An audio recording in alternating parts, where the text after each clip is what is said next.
Am study 247 এ সকলকে স্বাগত জানাই। আশা করি সবাই ভালো আছো এবং সুস্থ আছো। তো আজকে আমি তোমাদের এসএসসি জিডির ম্যাথের দ্বিতীয় সেট নিয়ে আলোচনা করব। তো আজকের প্রথম প্রশ্ন দেখো, যে রম্বসের ক্ষেত্রফল 20 বর্গ সেমি, একটি কর্ণ 5 সেমি, তবে অপর কর্ণের দৈর্ঘ্য বের করতে হবে। তাহলে এটা হচ্ছে একটা রম্বস, ঠিক আছে। তো রম্বসের কর্ণ আমাদের একটা দেয়া আছে, একটা 5, ঠিক আছে, আর একটা কর্ণ আমাদের বের করতে হবে, আর ক্ষেত্রফলটা দেওয়া আছে। রম্বসের ক্ষেত্রফলের সূত্র মনে রাখতে হবে তোমাদের। ক্ষেত্রফল সমান সমান হাফ ইন্টু কর্ণদ্বয়ের গুণফল, ঠিক আছে। কর্ণদ্বয় গুণফলটা এখানে দেখো, ক্ষেত্রফলটা কিন্তু আমাদের দেওয়া ছিল 20, তাহলে একটা কর্ণ আমাদের দেওয়া আছে কত 5, আর একটা কর্ণ আমরা বের করে নেবো এখান থেকে। তাহলে 5 দিয়ে কেটে দাও, এখানে কত হচ্ছে 4। তাহলে 2 নম্বর কর্ণটা কত হচ্ছে, কোনাকুনি গুণ করলে 4 দুগুণি 8 সেমি, ঠিক আছে। দেখো এটা আছে অপশন সিতে। এবার পরের প্রশ্নটা বলছে, একটি লম্ববৃত্তাকার শঙ্কুর বক্রতলের ক্ষেত্রফল 308 বর্গ সেমি, তির্যক উচ্চতা 28 সেমি, ভূমির ব্যাসার্ধ কত সেমি হবে?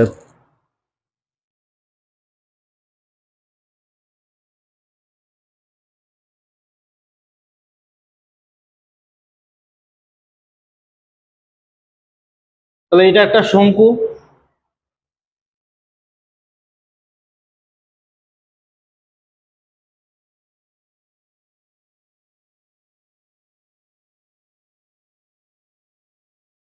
তাহলে এটাকে বলা হয় তির্যক উচ্চতা এল, ঠিক আছে। এটা হচ্ছে হাইট, এটা হচ্ছে রেডিয়াস। তাহলে আমাদের এখানে দেওয়া ছিল কি বক্রতলের ক্ষেত্রফল, তাহলে বক্রতল হচ্ছে পাই আর এল, এটা তোমাদের মনে রাখতে হবে। বক্রতল বা পার্শ্বতল, ঠিক আছে, বক্রতল বা পার্শ্বতলের ক্ষেত্রফল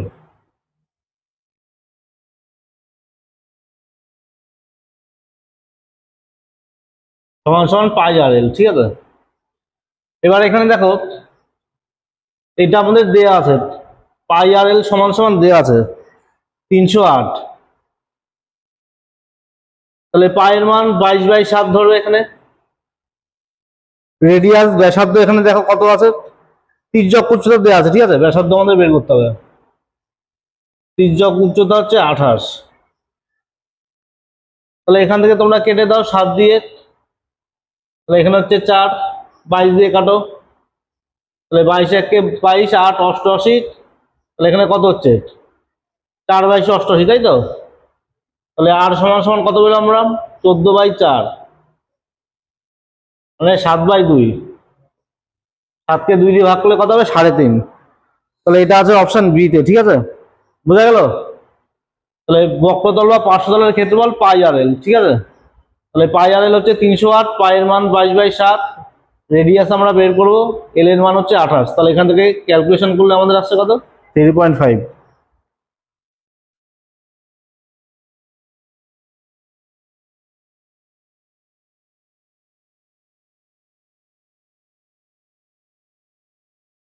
এর পরের অঙ্কটা বলা হচ্ছে কত দ্বারা বিভাজ্য হবে।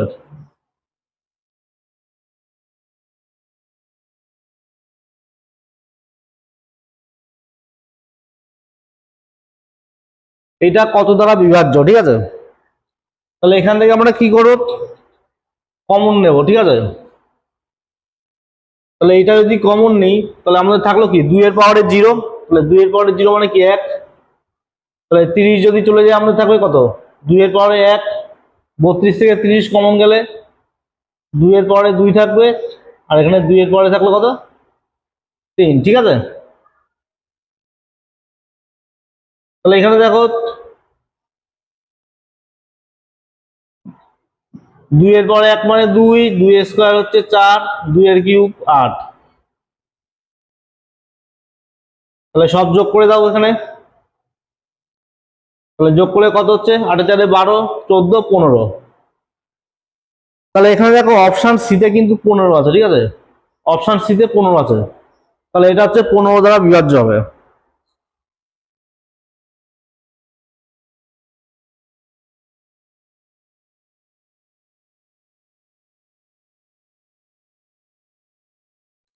তারপরে একটা সূচকের অঙ্ক,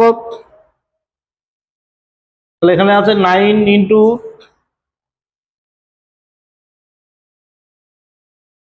3^2x প্লাস 1 সমান সমান 27^x। ঠিক আছে, এখান থেকে আমাদের x এর মানটা বের করতে হবে। তাহলে এখানে দেখো বেস গুলো আমরা সমান করব। তাহলে এখানে সব থেকে ছোট হচ্ছে 3, তাহলে আমরা সব কি করবো 3 করে নেব। তাহলে 9 মানে আমরা কি লিখতে পারি, 9 মানে 3^2, তাই তো। আর 27 মানে কি হয়, 3^3 27। তাহলে এখানে কি হবে, কিউবের সাথে এখানে যে এক্স ছিল এটা গুণ হয়ে যাবে। ঠিক আছে, মানে এটা তোমাদের মনে রাখতে হবে, x⁴m, তারপর যদি n থাকে তাহলে গুণ করে আমাদের mn হয়ে যাবে। ঠিক আছে, তাহলে 3^3 27, ওই 3 এর সাথে x এর গুণ করে একবারে 3x করে দিলাম। এবার এখানে দেখো এটা কিন্তু গুণ অবস্থায় আছে, 3² আর এটা গুণ অবস্থায়। তাহলে বেস যদি সমান থাকে গুণের ক্ষেত্রে পাওয়ার যোগ হয়, তাহলে পাওয়ার আমরা যোগ করে দিচ্ছি। তাহলে পাওয়ার যোগ করলে কি হবে, 2 আর এখানে 1 3, তাহলে 3 এর পাওয়ারে আসছে কি 3x প্লাস 3 প্লাস 2x। ঠিক আছে, তাহলে এটা কিন্তু পাওয়ারে আসছে, 3 এর পাওয়ারে আসছে 3 প্লাস 2x, এই 2 এর সঙ্গে 1 যোগ করে 3, আর এখানে 2x, আর এখানে হচ্ছে 3 এর পাওয়ারে 3x। তাহলে এবার দেখো এই যে বেস কিন্তু দুই পাশে সমান হয়ে গেছে।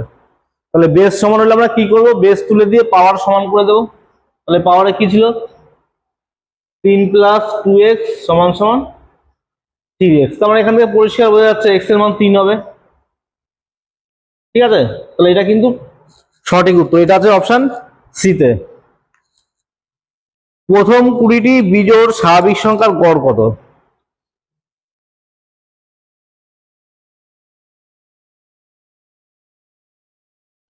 তাহলে এটা তোমাদের মনে রাখতে হবে, প্রথম n সংখ্যক বিজোড় স্বাভাবিক সংখ্যার গড় n হবে। ঠিক আছে, এখানে মানে সমষ্টির সূত্রটা কি হয়, বিজোড় সংখ্যার সমষ্টির ফর্মুলা হচ্ছে n², তাই তো।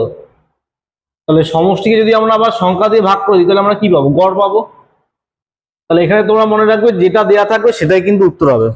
তাহলে এটার উত্তর কি হবে, 20 কিন্তু অ্যান্সার হবে। ঠিক আছে, প্রথম 20টি বিজোড় স্বাভাবিক সংখ্যার গড় কত হবে, 20 হবে।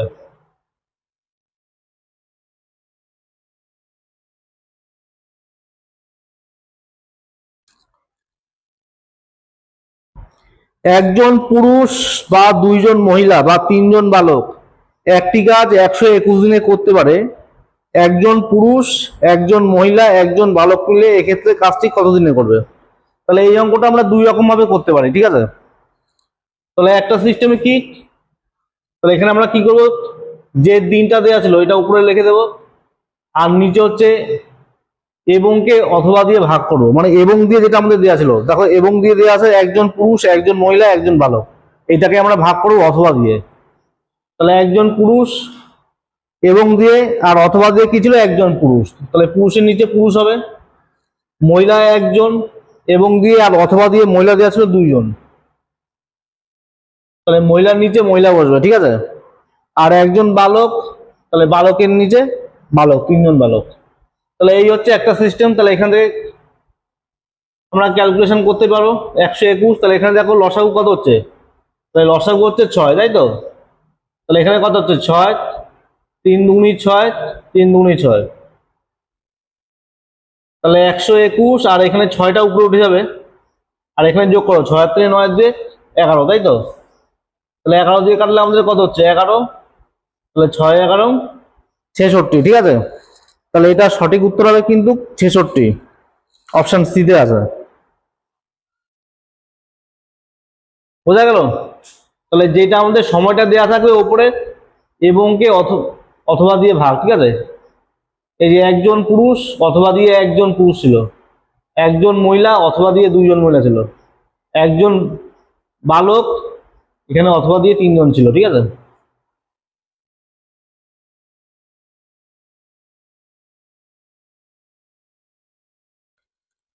স্বাভাবিক বেগের 4/5 বেগে হাঁটলে গন্তব্যস্থলে পৌঁছাতে 20 মিনিট দেরি হয়। তাহলে গন্তব্যস্থলে পৌঁছানোর স্বাভাবিক সময়টা কত। তাহলে এখানে দেখো 4/5 বেগ নিয়ে চলছে, 4/5 বেগ। তার মানে তার অরিজিনাল বেগ যদি 5 হয়, সে কিন্তু যাচ্ছে কি 4 বেগে, ঠিক আছে? বোঝা গেল? তাহলে এখানে যে স্পিড আসছে, অরিজিনাল বেগ হচ্ছে 5, কিন্তু 5 বেগে না গিয়ে সে কি হচ্ছে 4 বেগে যাচ্ছে। তাহলে বেগের সঙ্গে এখানে সময় কি হবে, উল্টো সম্পর্ক হবে যদি দূরত্ব নির্দিষ্ট থাকে, ঠিক আছে? তাহলে এখানে টাইম উল্টো করে দাও, তাহলে টাইমের অনুপাতটা কি হবে 4:5, ঠিক আছে? তাহলে দেখো টাইমের ডিফারেন্সটা কত, 1 ইউনিট। আর প্রশ্নে কত দেওয়া ছিল টাইম, প্রশ্নে দেওয়া ছিল 20 মিনিট লেট হয়, তাহলে 1 ইউনিটের মান হচ্ছে 20, ঠিক আছে? তাহলে এখান থেকে আমরা পেলাম 1 ইউনিটের মান 20। তাহলে আমাদের কি স্বাভাবিক সময় বের করতে হবে। তাহলে স্বাভাবিক সময় কোনটা, এটা। তাহলে এটা যদি স্বাভাবিক বেগ হয়, তাহলে স্বাভাবিক সময় হচ্ছে 4। তাহলে 1 ইউনিটের মান যদি 20 হয়, তাহলে 4 ইউনিটের মান কত হবে, 4 × 20, তার মানে কি 80 মিনিট। এবার এখানে দেখো 80 মিনিট অপশন নেই, তাহলে 80 মিনিট মানে কি 60 মিনিট, ঠিক আছে? 60 মিনিট পুরো থাকলো। আর এই 20 মিনিটে 60 মিনিট মানে এখানে আমরা করেছি 1 ঘন্টা, ঠিক আছে? তাহলে 60 মিনিট মানে 1 ঘন্টা করে দিই, তাহলে আর থাকলো কত 20 মিনিট, তাই তো? তাহলে এই 20 মিনিটটা যদি ঘন্টায় আমরা প্রকাশ করি, তাহলে হয়ে যাবে কি 20/60, তাই তো? তাহলে কাটাকাটি করলে কত আছে, 3 × 20 = 60। তাহলে এখানে 1/3 ঘন্টা। দেখো এটা কিন্তু অপশন বি তে আছে, ঠিক আছে? তাহলে এটা হবে সঠিক উত্তর, মানে মিনিটটা আমি ঘন্টায় করে দিলাম।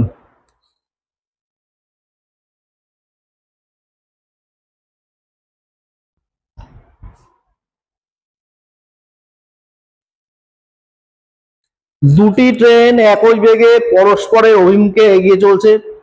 পরস্পরের অভিমুখ মানে কিন্তু বিপরীত দিক থেকে আসছে। যদি প্রতিটি ট্রেনের দৈর্ঘ্য 120 মিটার হয়, তারা পরস্পরকে 12 সেকেন্ডে অতিক্রম করে। তবে প্রতিটি ট্রেনের গতিবেগ কত কিমি/ঘন্টায় বলতে হবে। তাহলে এখানে সবাই জানো দূরত্ব সমান সমান স্পিড ইনটু টাইম, তাই তো? তাহলে ট্রেন যেদিক থেকে আসুক না কেন, ট্রেনের দৈর্ঘ্য কিন্তু আমাদের যোগ করতে হবে, এটা মনে রাখতে হবে। দুটো ট্রেনের দৈর্ঘ্য এখানে সমান, তাহলে 120 + 120, তাই তো? তাহলে দুটো ট্রেনের দৈর্ঘ্য আমাদের যোগ হবে। আর এখানে কি বলা হচ্ছে,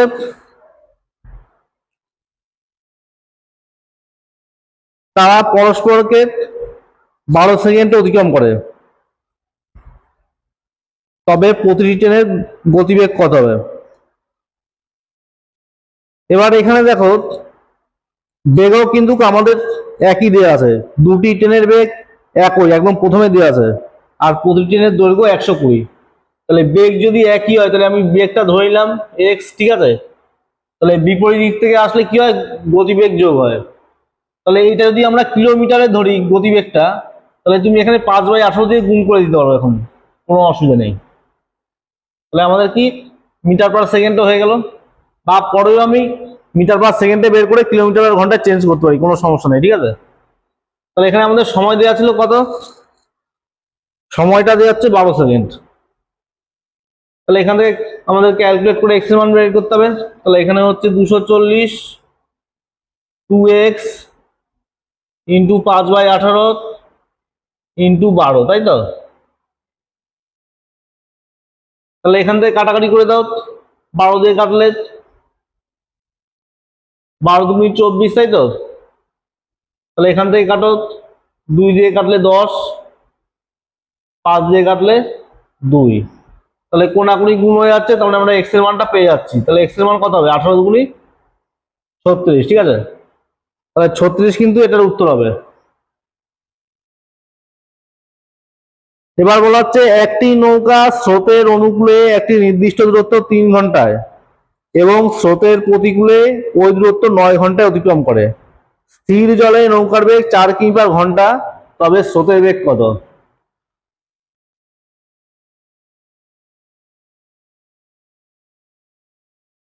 তাহলে এখানে আমাদের অনুকূল আর প্রতিকূলের সময়টা দেওয়া আছে, ঠিক আছে? অনুকূল আর প্রতিকূলের সময় দেওয়া আছে।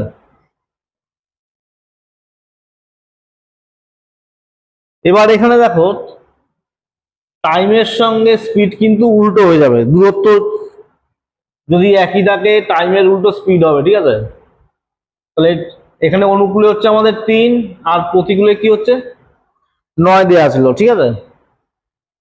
তাহলে এটার উল্টো আমরা কি করে দেবো, স্পিড করে দেবো। তাহলে স্পিড হয়ে যাবে কি 9:3, ঠিক আছে। তাহলে আমাদের দরকার নৌকা স্রোত। তাহলে নৌকা মানে আমরা কি জানি, তাহলে নৌকার স্রোতের যদি আমরা অনুপাত করি তাহলে কি হচ্ছে, নৌকা মানে আমরা কি জানি অনুকূল প্লাস প্রতিকূল বাই 2, তাই তো। তাহলে 9 আর 3 যোগ করলে কত হচ্ছে 12, তাহলে 12কে 2 দিয়ে ভাগ করো, তাহলে এটা হয়ে গেল আমাদের নৌকা।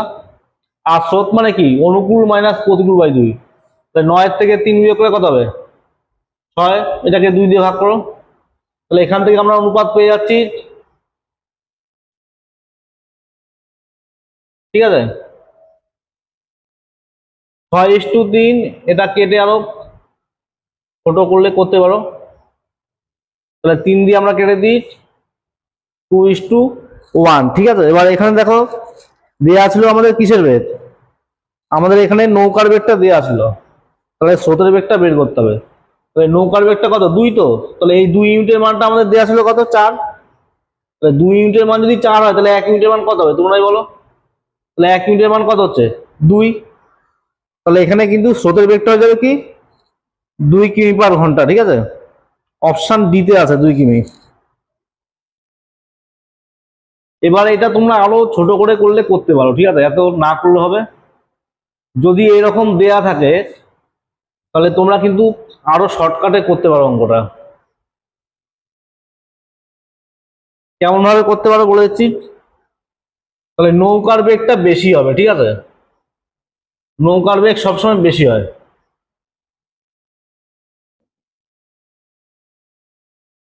তাহলে নৌকার বেগ বের করার সময় যেটা দেওয়া ছিল 3 আর 9, তাহলে ওই দুটো যোগ করে 2 দিয়ে ভাগ করে দাও, তাহলে 9 আর 3 12, তাহলে 12কে 2 দিয়ে ভাগ করে দাও 6, আর স্রোতের বেগ বের করার সময় 9 আর 3-এর বিয়োগফল করো কত 6, তাহলে এখানে আমি 2 দিয়ে ভাগ করে দিলে 3 হবে, তাহলে এখান থেকে তোমরা কিন্তু পেয়ে যাচ্ছ, ঠিক আছে 2:1। তাহলে 2 এর মান দেওয়া ছিল 4, নৌকার বেগ 4, তাহলে আমরা 1 এর মান বের করবো, 1 এর মান হয়ে যাবে কত 2।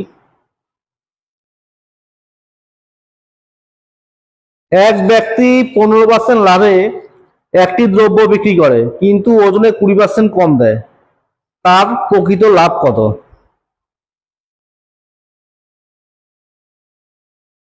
তাহলে এখানে দেখো 15% লাভে বিক্রি করে আর এখানে কি ওজনে 20% কম দেয়। আমি যদি মনে করি যে 100 গ্রাম দ্রব্য ছিল, প্রত্যেক গ্রামের দাম 1 টাকা, তাহলে 100 গ্রামের দাম 100 টাকা, তাহলে এই 100 টাকার জিনিসটা সে 20% কম দিচ্ছে, ঠিক আছে। আমি 100 গ্রাম দ্রব্য মনে করলাম, তাহলে 100 গ্রাম যদি 20% কম দেয় তবে কত গ্রাম দেবে 80 গ্রাম দেবে, কিন্তু এখানে দেখো বলা হচ্ছে 15% লাভে বিক্রি করে, তাহলে 1 গ্রামের দাম যদি 1 টাকা হয়, 100 গ্রামের দাম 100 টাকা, তাহলে বিক্রি করার সময় এটা বিক্রি করবে কত 115 টাকাতে, তাই তো। তাহলে 80 গ্রাম দ্রব্য দিচ্ছে নেওয়া হচ্ছে 115 টাকা, তাহলে কি লাভ হচ্ছে, তাহলে কত লাভ হচ্ছে 35 টাকা লাভ হচ্ছে, তাই তো।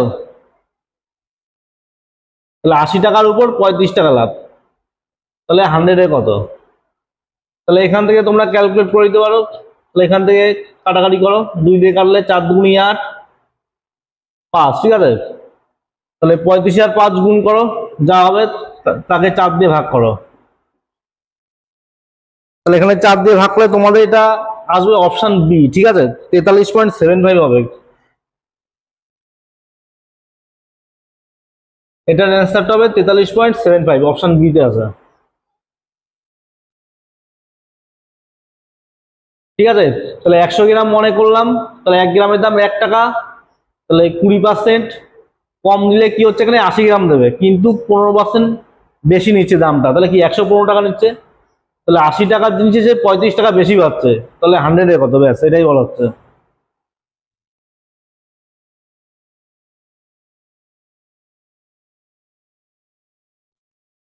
কোনো আসল 3 বছরে সরল সুদে হয় 767 টাকা এবং 4 বছরে সুদের আসলে হয় 806 টাকা, তাহলে আসল নির্ণয় করতে হবে।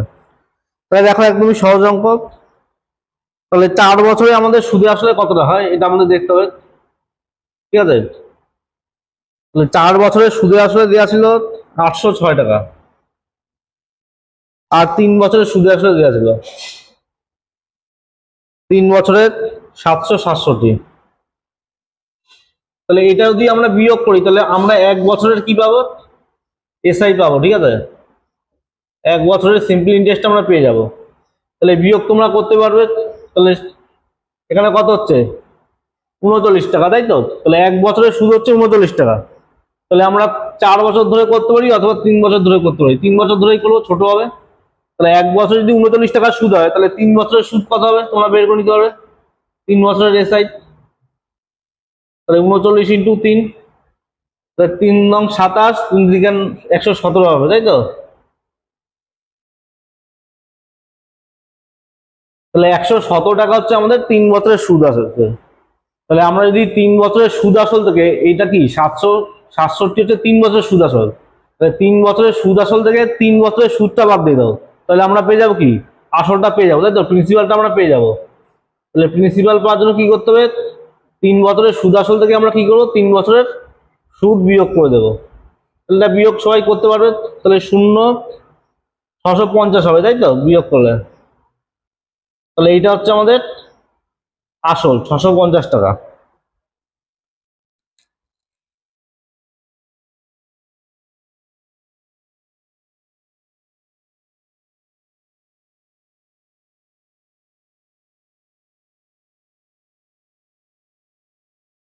তারপরে বলা হচ্ছে 2 বছরের চক্রবৃদ্ধি ও সরল সুদ 2100 টাকা ও 2000 টাকা। তাহলে আসল বের করতে হবে।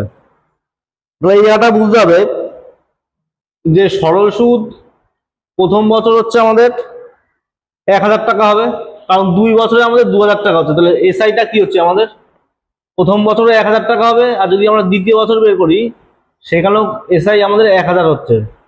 কিন্তু এখানে চক্রবৃদ্ধি সুদের সময় 100 টাকা বেশি হয়ে যাচ্ছে। ঠিক আছে, কারণ এখানে দেখো দেওয়া আছে 2100 টাকা, 2 বছরের চক্রবৃদ্ধি সুদ হয় 2100 টাকা, তার মানে 100 টাকা বেশি হচ্ছে। তাহলে এখান থেকে সবাই সুদের হারটা বের করে নিতে পারবে। তাহলে 1000 টাকার উপরে আমাদের 100 টাকা হচ্ছে। ঠিক আছে, তাহলে 100-এ কত, তাহলে এটা করলে আমরা কি করবো, সুদের হারটা পেয়ে যাব, আর পেয়ে যাব। তাহলে এখান থেকে কেটে দাও, দুটো শূন্যর সঙ্গে দুটো শূন্য। তাহলে এখানে কি হলো, আমাদের আর এর মান হচ্ছে 10%। ঠিক আছে, এবার তুমি প্রিন্সিপাল অনেক রকম ভাবে বের করতে পারো, সূত্র দিয়েও করতে পারো। যদি মনে করো সূত্র দিয়ে বসাবা, তাহলে সূত্র কি, এসআই সমান PR/100। ঠিক আছে, সূত্র ছাড়াও করা যাবে, কোনো সমস্যা নেই। তাহলে এসআই হচ্ছে আমাদের, এসআই জায়গায় এসআই বসিয়ে দাও। 1 বছর ধরে করতে পারো, 2 বছর ধরে করতে পারো। 1 বছর ধরে করলে এসআই জায়গা আমরা লিখে দেবো কত, 1000 টাকা। পি আমাদের বের করতে হবে, আর এর মান পেয়ে গেলাম, পি এর মান হচ্ছে 1। ঠিক আছে, বাই হচ্ছে 100।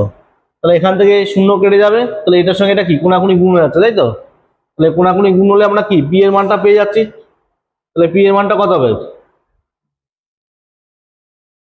ঠিক আছে?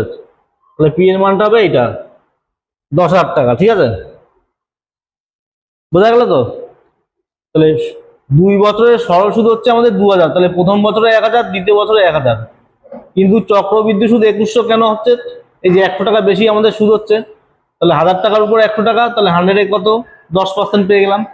তাহলে এবার তুমি যদি মনে করো সূত্র দিয়ে করবে, করতে পারো, সূত্র ছাড়াও করা যাবে, কোনো সমস্যা নেই। ঠিক আছে, তাহলে এসআই সমান PR/100, এই সূত্র বসে আমি আসল বের করে নিলাম।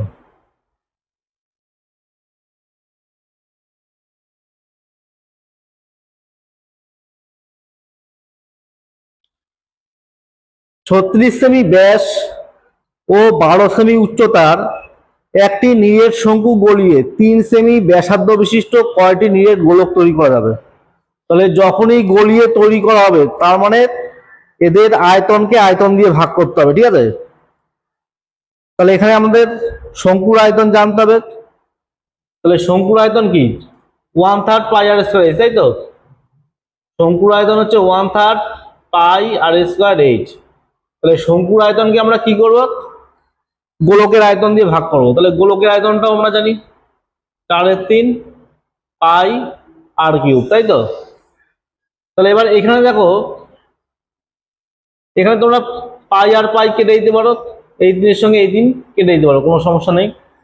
তাহলে এখানে আমাদের 36 সেমি ব্যাস দেওয়া ছিল। তাহলে ব্যাস যদি 36 সেমি হয় তাহলে এটা হচ্ছে কি আমাদের ব্যাস 2r। ঠিক আছে, ব্যাসার্ধের ডবল ব্যাস হয়। তাহলে ব্যাসার্ধ কত হবে, 18 হয়ে যাবে। তাহলে আর স্কোয়ার এইচ, তাহলে ব্যাসার্ধ যদি 18 হয় তাহলে এই যে আর স্কোয়ার আর এইচ হচ্ছে আমাদের কত 12 সেমি উচ্চতা। আর এখানে হচ্ছে 4/3 পাই আর কিউ, তাহলে এখানে 4টা ছিল এখানে, তাহলে এই 4-এর জায়গায় 4 বসবে। আর আর এর কিউব, তাহলে আর হচ্ছে কত 3 সেমি ব্যাসার্ধ বিশিষ্ট, তাই তো? যেটা আমাদের গোলকটা তৈরি করাচ্ছে তার আর হচ্ছে 3, তাহলে এখানে আর এর কিউব করে দাও, মানে 3-এর কিউব, মানে 3 বার গুণ করে দিলাম। বা তুমি কিউবও করতে পারো, কোনো সমস্যা নেই। তাহলে কাটাকাটি করে দাও, তাহলে 4-এর সঙ্গে এটা কাটলে কত হচ্ছে 3, একটা 3-এর সঙ্গে একটা 3 কেটে দিলাম, তাহলে এখানে 3 দিয়ে কাটো, 3 6 18, আরেকটা 3 দিয়ে কাটতে পারো, 3 6 18, তাহলে এখানে আসলো কি 6 আর 6, মানে এই দুটো গুণ করতে হবে আমাদের, তাহলে অ্যান্সার হয়ে গেল কত 36। ঠিক আছে, তাহলে 36 আছে অপশন এতে আছে। ঠিক আছে,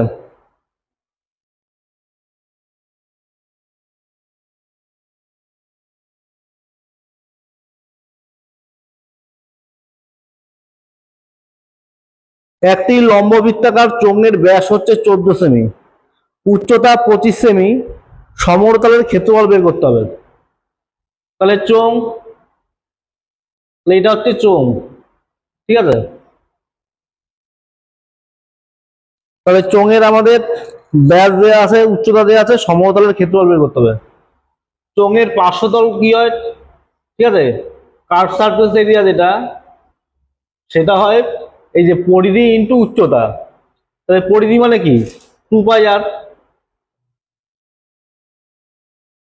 পরিধি ইন্টু উচ্চতা, তাহলে 2 পাই আর আর উচ্চতা হচ্ছে এই, তাহলে এইটা মনে রাখতে হবে, এটা পার্শ্বতলের ক্ষেত্রফল 2 পাই আর এস। ঠিক আছে, আর সমতলের ক্ষেত্রফল যখন আমরা বের করব টোটাল সারফেস এরিয়া, ঠিক আছে, সমতলের ক্ষেত্রফলের সময় আমাদের কি হবে, যেটা পার্শ্বতল ছিল তার সঙ্গে বৃত্তের ক্ষেত্রফলটা কিন্তু আমাদের যোগ হবে। ঠিক আছে, তাহলে নিচে একটা বৃত্ত, উপরে একটা বৃত্ত, তাহলে পার্শ্বতল ছিল 2 পাই আর এইচ, তার সঙ্গে আমরা দুটো বৃত্তের ক্ষেত্রফল যোগ করব। তাহলে এখান থেকে দেখো কমন কি যাচ্ছে, বৃত্তের ক্ষেত্রফল কি পাই আর স্কোয়ার, তাহলে দুটো বৃত্তের জন্য 2 পাই আর স্কোয়ার, তাহলে এখান থেকে কমন যাবে 2 পাই আর, তাহলে 2 পাই আর কমন গেলে আমাদের কি আসলো এইচ প্লাস আর, তাহলে এটা কিন্তু মনে রাখতে হবে। ঠিক আছে, তাহলে এইটা হচ্ছে চোঙের সমতলের ক্ষেত্রফলের সূত্র। আয়তনের সূত্র কি পাই আর স্কোয়ার এইচ, তাহলে আমাদের আয়তন এখন দরকার নেই, আমাদের সমতল দরকার। তাহলে সমতলের ক্ষেত্রফল দিয়ে আমরা অঙ্কটা করবো এখন, এটা মুছে দিলাম।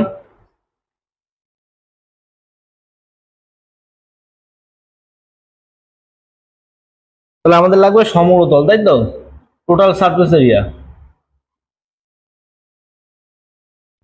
তাহলে সমতল হচ্ছে 2 পাই আর ইন্টু এইচ প্লাস আর, এখানে আমরা মান বসিয়ে দেবো, পায়ের মান 22/7, তাহলে এখানে আর কত দেওয়া আছে, তাহলে এখানে দেখো চোঙের ব্যাস হচ্ছে 14 সেমি, তাহলে ব্যাসের অর্ধেক ব্যাসার্ধ হয়, তাহলে ব্যাসার্ধ কত হয়ে যাবে 7, আর এখানে আমাদের এইচ আর আর যোগ করতে হবে, তাহলে 7 আর 25 আমরা যোগ করব, উচ্চতা হচ্ছে 25 দেওয়া ছিল, আর রেডিয়াস হচ্ছে 7, তাহলে এখান থেকে ক্যালকুলেট করো সবাই, 7-এর সঙ্গে 7 কেটে যাচ্ছে, তাই তো, তাহলে 2 ইন্টু 22, আর এখানে 25-এর 7 যোগ করো, তাহলে কত হয় 32। ঠিক আছে, তাহলে এটা তোমাদের গুণ করতে হবে, গুণ করলে কত আসবে 1408। ঠিক আছে, তাহলে এটা হয়ে যাবে কি ক্ষেত্রফল, সমতলের ক্ষেত্রফল।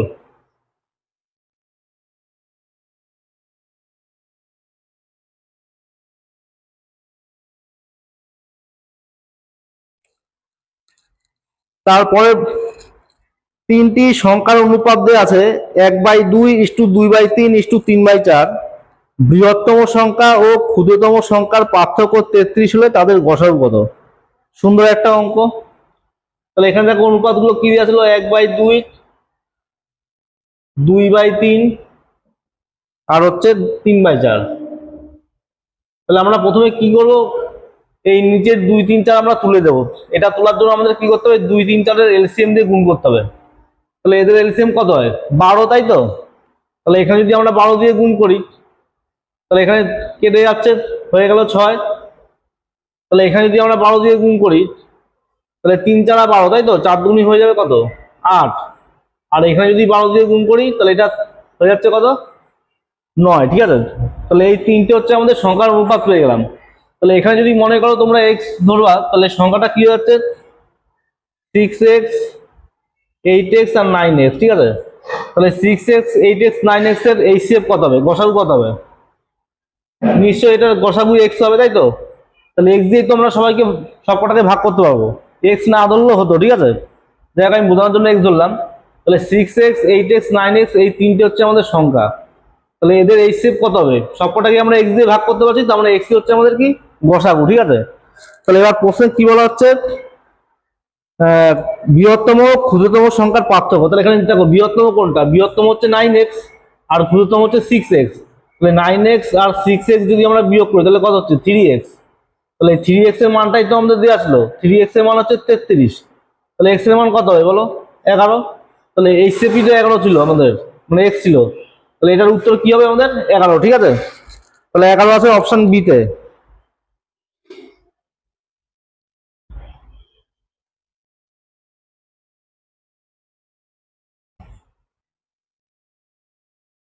6-এর প্রথম 12টি গুণিতকের যোগফল কত?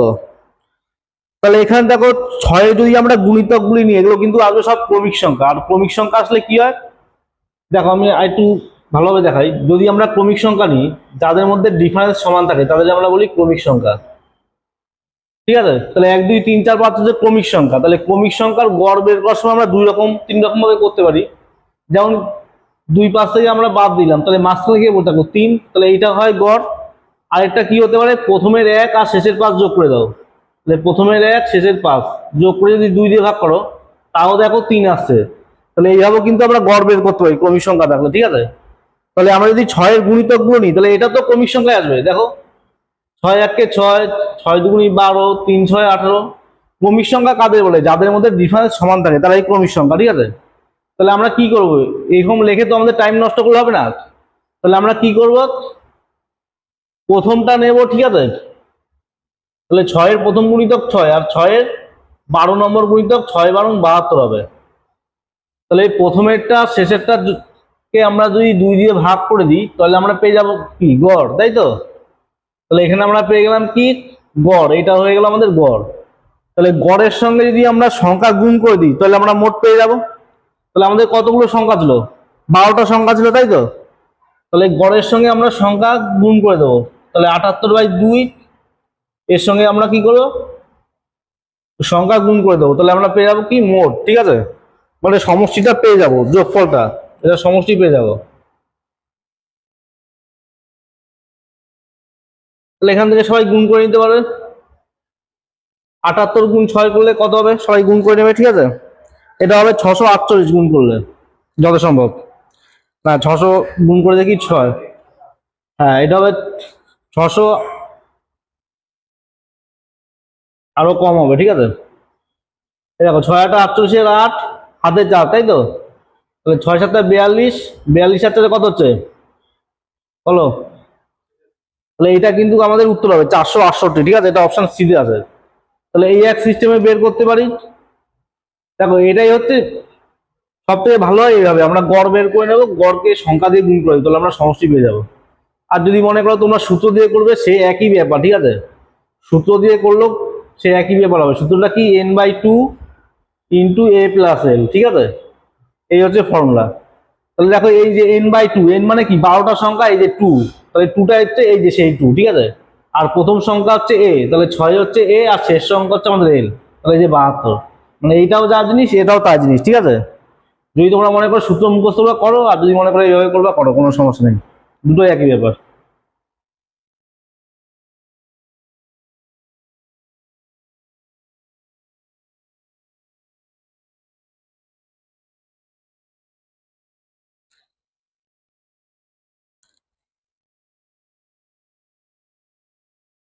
অনিল মোট যাত্রাপথের 35% যায় 70 কিমি ঘন্টা বেগে, 40% যায় 80 কিমি ঘন্টা বেগে, বাকি পথ যায় 50 কিমি ঘন্টা বেগে।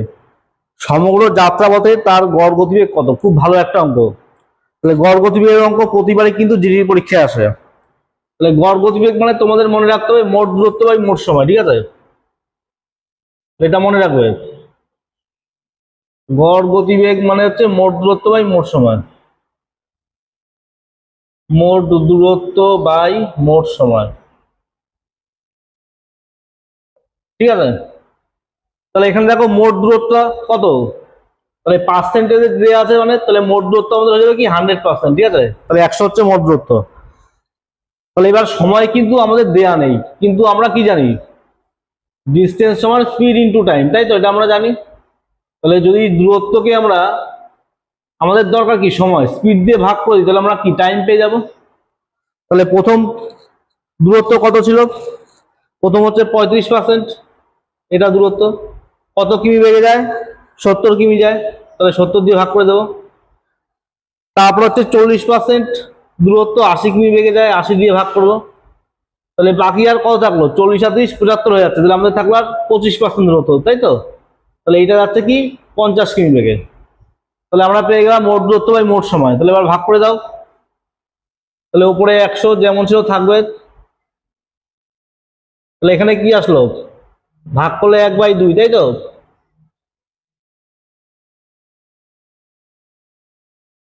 তাহলে এলসিএম করলে আমাদের কত আসলো, নিচে 2, তাহলে 2টা আমরা একবারে উপরে তুলে দিচ্ছি, 100 ইন্টু 2, আর নিচে আসবে কত, 1 1 3, তাই তো। মানে 200/3, 200-কে 3 দিয়ে ভাগ করলে কত হবে, 66/2-3।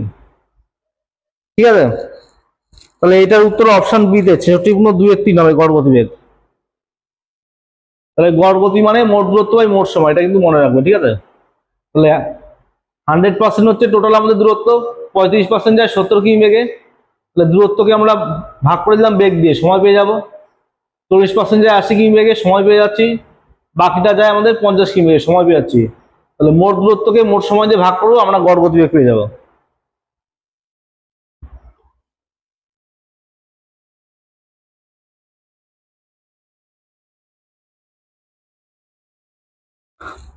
বলা হচ্ছে এক ব্যক্তি মাসে আয় করে 45,000 টাকা এবং খরচ করে 33,000 টাকা, তার আয় 20% বৃদ্ধি পায় এবং খরচ 12% বৃদ্ধি পায়, তবে সঞ্চয় কত পার্সেন্ট বৃদ্ধি পাবে। তাহলে এখানে তোমরা কি করবে, এটা অনুপাত করে নেবে। ঠিক আছে, সব থেকে সুবিধা হবে। তাহলে আয় আর খরচ, এই যে ইনকাম আর এক্সপেন্ডিচার, এটা আমরা অনুপাত করে নিচ্ছি। তাহলে কাটাকাটি করলে কত আসছে, 45:33, তাই তো। তাহলে আরো কাটাকাটি দেখো করে নাও, 3 দিয়ে যদি কাটি আমরা, তাহলে এটা হচ্ছে কি 3×15=45, আর 3 দিয়ে কাটলে 3×11=33। ঠিক আছে, তাহলে এখানে আমরা কি জানি, ইনকাম সমান সমান এক্সপেন্ডিচার প্লাস সেভিংস। ঠিক আছে, তাহলে ইনকাম হচ্ছে কত, 45, না 15, ছোট অনুপাতটা ধরেই করি। ঠিক আছে, তাহলে ইনকাম হচ্ছে 15, তাহলে এক্সপেন্ডিচার কত করছে, খরচ সে কত করলো, 11। তাহলে 15-র মধ্যে যদি 11 সে খরচ করে ফেলে, তাহলে সে জমা করবে কত, 4, তাই তো। তাহলে এরপরে কি বলা হচ্ছে, তার আয় 20% বৃদ্ধি পায়, তাহলে আমরা কি করবো, 15-র সাথে 20 গুণ করে দেবো। তাহলে এর সঙ্গে আমরা কি করবো, 20 গুণ করে দেবো। ঠিক আছে, 20% বৃদ্ধি পায়, আর খরচ হচ্ছে 12% বৃদ্ধি পায়, তাহলে 11-র সঙ্গে 12 গুণ করবো। ঠিক আছে, আর এইটা আমরা ধরলাম X% বৃদ্ধি পাবে, তাহলে X করে দিলাম। তাহলে 15 আর 20 গুণ করো, তাহলে কত হচ্ছে, 15 দুগুণী, তাই তো। আর এখানে 11 আর 12 গুণ করলে কত হবে বলো, তাহলে 11 আর 12 গুণ করো, 132। তাহলে এবার কি করবো, বিয়োগ করে দেবো, 300 থেকে 132 বিয়োগ করো, তাহলে 4x সমান সমান 300 মাইনাস 132।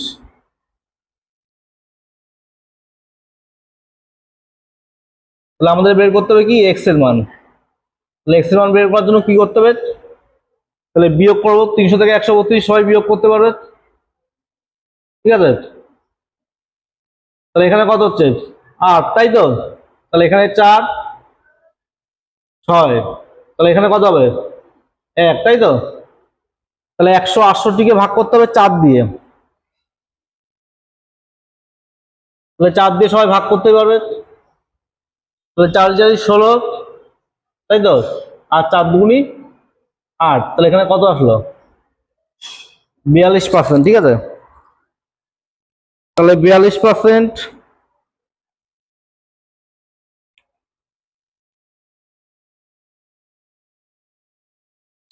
এখানে অপশনটা ঠিক ঠিক মনে হচ্ছে না, যাই হোক এটা পরে দেখছি, ঠিক আছে। অঙ্কটা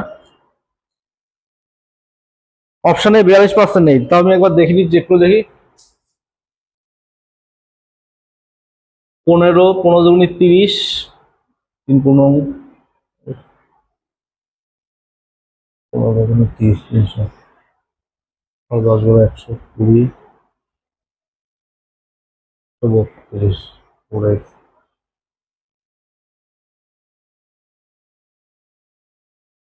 200, 300, এটাই আসছে, ঠিক আছে। যাই হোক এটা অপশনের সঙ্গে মিলছে না, থাকুক এই পর্যন্ত। পরের অঙ্কটা করছি আমরা।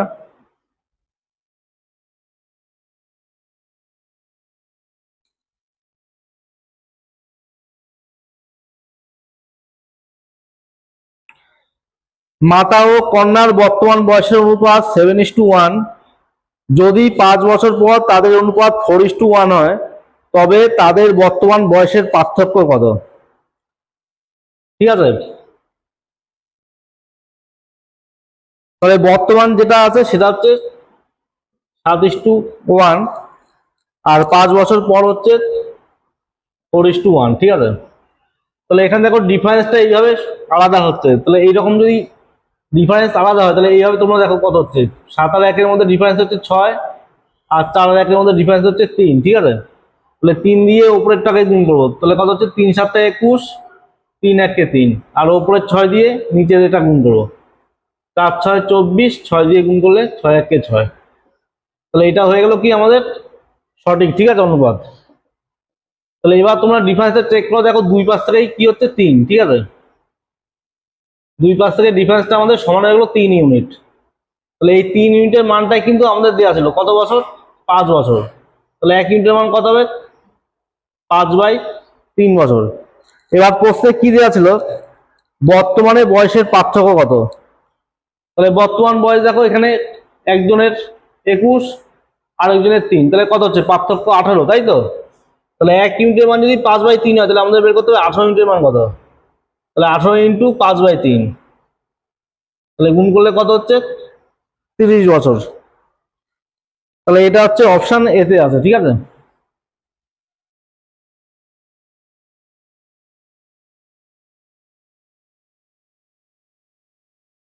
একটি সমবাহু ত্রিভুজের ক্ষেত্রফল 36√3 বর্গমিটার, তার পরিসীমা বের করতে হবে, ঠিক আছে। তাহলে এখানে দেখো সমবাহু ত্রিভুজ, তুমি যদি ডাইরেক্ট সূত্র মনে রাখতে পারো তাহলে খুবই ভালো হয়। সমবাহু ত্রিভুজ মানে এখানে 3টে বাহুই সমান হবে, ঠিক আছে। এটা যদি এ হয়, এটাও এ, এটাও এ। তাহলে এখানে যদি আমরা উচ্চতা বের করি, তাহলে এখান থেকে এটুকুনি কত হচ্ছে বলতো? এখান থেকে এটুকুনি হবে কি? a/2, তাই তো। আর উচ্চতা আমরা কি ধরলাম? এইচ ধরলাম। তাহলে এখান থেকে লিখতেই পারি আমরা লম্ব স্কয়ার প্লাস ভূমি স্কয়ার, তাই তো। এটা হচ্ছে ভূমি, a/2 হচ্ছে ভূমি। লম্ব স্কয়ার প্লাস ভূমি স্কয়ার সমান সমান অতিভুজ স্কয়ার। তাহলে এখান থেকে কি লেখা আছে? এইচ স্কয়ার সমান সমান, তাহলে এটা বিয়োগ হয়ে যাবে a²/4, মানে হচ্ছে 3a²/4। তার মানে এইচ সমান সমান কি হচ্ছে? রুটের মধ্যে 3/2 ইন্টু এ, ঠিক আছে। এটা হচ্ছে উচ্চতার ফর্মুলা, সমবাহু ত্রিভুজের উচ্চতার ফর্মুলা। এটা তোমরা ডাইরেক্ট মনে রাখবে, √3 ইন্টু বাহু/2, এটা ডাইরেক্ট উচ্চতা মনে রাখবে, ঠিক আছে। তাহলে আর ছবি আঁকার দরকার নেই। আর ক্ষেত্রফল মানে আমরা কি জানি? ক্ষেত্রফল মানে হাফ ইন্টু ভূমি ইন্টু উচ্চতা, ঠিক আছে। হাফ ইন্টু ভূমি, তাহলে ভূমি কোনটা? এই পুরোটা। তাহলে ভূমি এইটুকুনি হচ্ছে আমাদের কি? এ, এই পুরোটা হচ্ছে এ। আর উচ্চতা কত? এইমাত্র বের করলাম, √3/2 ইন্টু এ, তাই তো। তাহলে এখান থেকে গুণ করলে কি আসছে? তাহলে এ স্কোয়ার, তাই তো। √3a², আর 2 এর সঙ্গে 2 গুণ করলে 4। তাহলে এটা কিন্তু ক্ষেত্রফলের ডাইরেক্ট ফর্মুলা, একবারে মনে রাখবো, ঠিক আছে। সমবাহু ত্রিভুজের ক্ষেত্রফলের ফর্মুলা হচ্ছে এইটা, √3a²/4। তাহলে এটাই কিন্তু আমাদের দেয়া ছিল।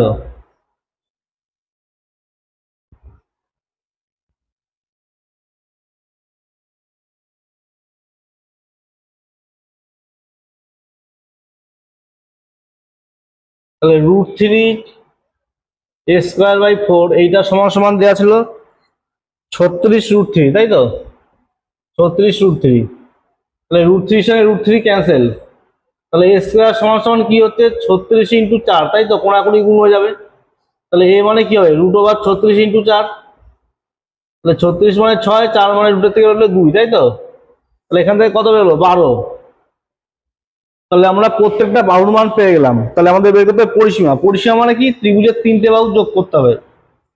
তাহলে পরিসীমা কি হবে 3টে বাহুর যোগফল, তাই তো? তাহলে পরিসীমা মানে a + a + a মানে 3a।